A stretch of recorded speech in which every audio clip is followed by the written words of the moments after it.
செய்திகள் தொடர்கின்றன.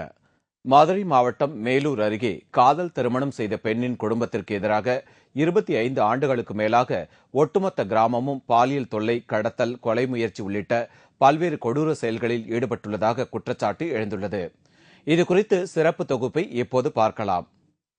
மதுரை மாவட்டம் மேலூர் அருகே உள்ள பாப்பாக்குடிப்பட்டி கிராமத்தைச் சேர்ந்த கண்ணியம்மாள் போலீஸ் எஸ்பி பாலகிருஷ்ணனிடம் அளித்துள்ள புகாரில் தாம் 40 ஆண்டுகளுக்கு முன்பு ஆதிரை விலகி என்பவரை திருமணம் செய்து கொண்டதாக கூறியுள்ளார். வேறு ஒரு ஜாதியைச் சேர்ந்தவர் என்பதால் ஒட்டுமொத்த கிராமமும் அதற்கு எதிர்ப்பு தெரிவித்ததாக கூறினார். எனினும் தமது கணவர் உயிரோடு இருக்கும் வரை அதனை தாம் பெரிதுபடுத்தவில்லை என்றும், தமது கணவர் 1986ஆம் ஆண்டு உயிரிழந்த பின்னர்தான் பிரச்சனைகள் ஆரம்பமானதாக குறிப்பிட்டுள்ளார். தமது இரண்டாவது பெண் கோடீஸ்வரியை 2 ஆண்டுகளுக்கு முன்பு கணேசன் என்பவர் பாலியல் பலாத்காரம் செய்ததாக கூறியுள்ளார். இதுபற்றி போலீசாரிடம் புகார் அளித்தும் நடவடிக்கை எடுக்கவில்லை என்றும் அவர் தனது மனுவில் தெரிவித்துள்ளார். கெடுத்து என்ன கொண்டு விடுவேன், மிரட்டி பீப்பால் போனாலும் நீ விரட்டியே வரும், கெடுத்து வா போட்டுக்குருவான், வான்னு திருப்பி கூப்பிடுறேன் சார். குத்தி கொண்டு போய் பயமா இருக்குது சார், வெளியே போட பயமா இருக்குது. எனக்கு நடவடிக்கை வந்து நடவடிக்கை எனக்கு எடுத்து தரணும். எனக்கு கேஸும் எடுக்கல சார், நீ அப்படியே பயமுறுத்து கொண்டு விடுவேன், வா போட்டுக்கலாமா, திருப்பி கூப்பிட்டே தர்றேன். மூன்றாவது பெண் கருப்பாயி ஒரு கும்பல் டாக்ஸியில் கடத்தி சென்று விட்டதாகவும் புகாரில் அவர் குறிப்பிட்டுள்ளார்.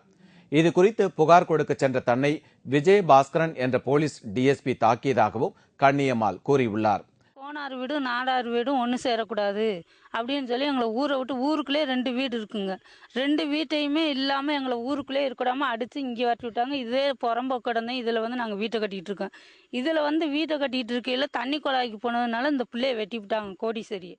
ஒட்டுமொத்த கிராமத்தின் எதிர்ப்பை அடுத்து தமது மகன் கடம்பன் 10 வயதாக இருக்கும்போது வீட்டை விட்டு ஓடிவிட்டதாகவும் புகாரில் அவர் தெரிவித்துள்ளார்.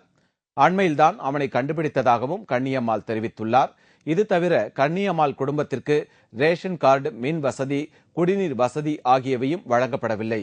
கண்ணியம்மாள் முறையாக விண்ணப்பம் செய்தும் அரசு அதிகாரிகள் கண்டுகொள்ளவில்லை. ஒட்டுமொத்த கிராமத்தினருக்கு எதிராக அதிகாரிகள் செயல்படுவதாகவும் புகார் எழுந்துள்ளது. பெண் முதலமைச்சரின் ஆட்சியில் ஒரு பெண்ணிற்கு எதிராக நடைபெறும் கொடுமை இனிமேலாவது தடுத்து நிறுத்தப்பட வேண்டும் என்ற கோரிக்கை எழுந்துள்ளது.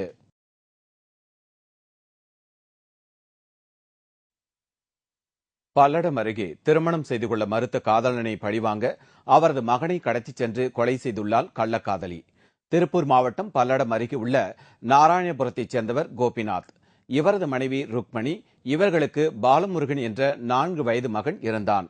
கோபிநாத்திற்கும் அதே பகுதியைச் சேர்ந்த மகாலட்சுமி என்ற பெண்ணுக்கும் கள்ள தொடர்பு இருந்து வந்துள்ளது. இதனால் கோபிநாத்திடம் தன்னை திருமணம் செய்து கொள்ளுமாறு மகாலட்சுமி வற்புறுத்தி வந்துள்ளார். ஆனால் இதற்கு கோபிநாத் மறுத்துள்ளார். இந்நிலையில் கோபிநாத்தின் மகன் பாலமுருகன் வீடு அருகே விளையாடச் சென்றபோது காணாமல் போய்விட்டான். பெற்றோர் அவனை தேடிய போது வீடு அருகே துர்நாற்றம் வீசவே பல்லடம் போலீசாருக்கு தகவல் கொடுத்தனர். போலீசார் அங்கு வந்து விசாரணை நடத்தினர். அப்போது மகாலட்சுமியை பிடித்து போலீசார் விசாரித்த போது அவர் சிறுவன் பாலமுருகனை தனது நண்பரான பழனிசாமி என்பவரின் உதவியோடு கொலை செய்ததை ஒப்புக்கொண்டார். இதையடுத்து அவரது வீட்டில் இருந்து சிறுவனின் உடலை போலீசார் கைப்பற்றினார்கள். இந்த கொலை தொடர்பாக மகாலட்சுமியும் அவரது நண்பர் பழனிசாமியும் கைது செய்யப்பட்டனர். கள்ளக்காதல் விவகாரத்தில் 4 வயது சிறுவன் கடத்தி கொலை செய்யப்பட்ட சம்பவம் பல்லடம் பகுதியில் பெரும் பரபரப்பை ஏற்படுத்தியுள்ளது. திருக்கோவிலூர் வழியாக திருப்பதியில் இருந்து மன்னார்குடிக்கு முதலாக விரைவு ரயில் இன்று இயக்கப்பட்டது. ரயிலுக்கு உற்சாக வரவேற்பு கொடுத்து பயணிகளுக்கு இனிப்பு வழங்கி பொதுமக்கள் கொண்டாடினர்.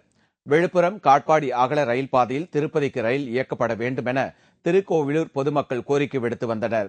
இதனையடுத்து திருப்பதியில் இருந்து மன்னார்குடிக்கு விழுப்புரம் காட்பாடி மார்க்கத்தில் முதலாக விரைவு ரயில் இன்று இயக்கப்பட்டது. திருப்பதியில் இருந்து காலை 10:30 மணிக்கு புறப்பட்ட ரயில் மாலை 4:20 மணிக்கு திருக்கோவிலூர் வந்தடைந்தது. அங்கு ரயிலுக்கு உற்சாக வரவேற்பு அளிக்கப்பட்டது. பயணிகளுக்கு இனிப்பு வழங்கி பொதுமக்கள் மகிழ்ச்சியை வெளிப்படுத்தினர். இந்த விரைவு ரயில் திருப்பதியில் இருந்து மன்னார்குடிக்கு செவ்வாய், வியாழன், சனிக்கிழமைகளிலும், மன்னார்குடியிலிருந்து திருப்பதிக்கு புதன், வெள்ளி, ஞாயிறு ஆகிய கிழமைகளிலும் இயக்கப்படுகிறது. சென்னை மதுரவாயலில் பொய்க்கணக்கின் மூலம் கையாடல் செய்ததாக தனியார் நிறுவன ஊழியர்கள் 3 பேர் போலீசாரால் கைது செய்யப்பட்டுள்ளனர்.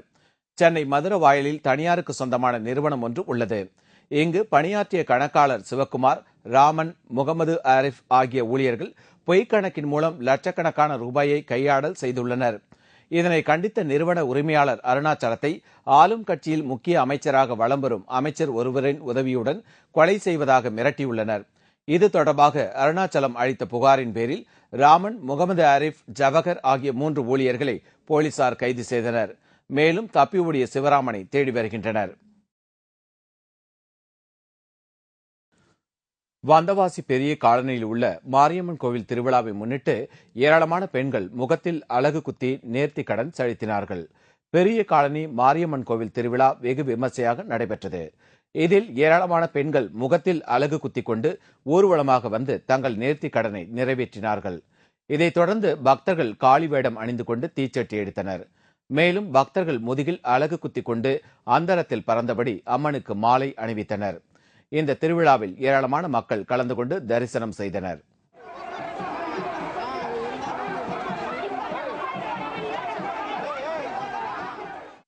இதேபோல் கன்னியாகுமரி மாவட்டம் முப்பந்தல் இசக்கியம்மன் கோவில் திருவிழாவை ஒட்டி பக்தர்கள் விரதத்தை தொடங்கினர்.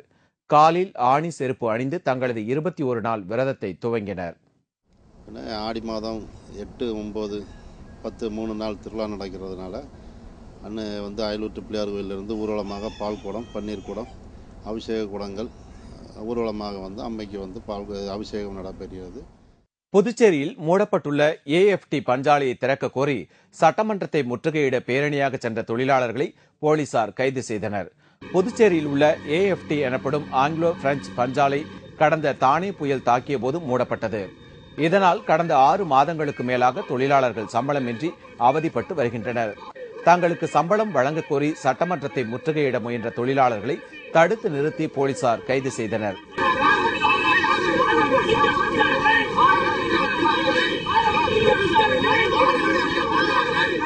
இதேபோல புதுச்சேரி நகராட்சியில் பணிபுரியும் தொழிலாளர்கள் 200க்கும் மேற்பட்டோர் தங்களுக்கு சம்பளம் வழங்கப்படாததை கண்டித்து நகராட்சி அலுவலகம் முன்பு தர்ணா போராட்டத்தில் ஈடுபட்டனர்.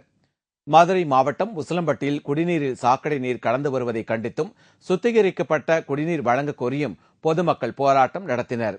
அப்போது உதவி ஆட்சியர் அலுவலகத்தை முற்றுகையிட்டு ஆர்ப்பாட்டம் நடத்தினார்கள்.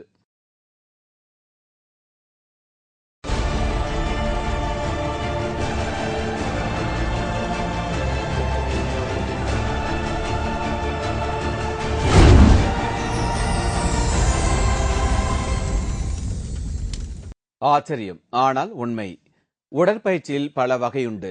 உடற்பயிற்சி செய்யும் இளைஞர் ஒருவர் வலையில்லா பேட்மிண்டன் பேட்டினுள் முதலில் தனது தலையை நுழைத்து பின்னர் தனது உடல் முழுவதையும் நெறித்து புகுந்து பேட்டை வெளியே எடுக்கும் ஆச்சரியமான காட்சியை பாருங்கள்.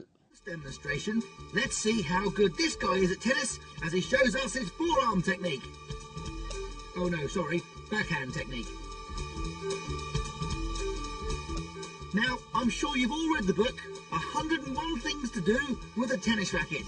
And there you have it, 102. Oh, it's stuck. Oh, it's done it. Phew.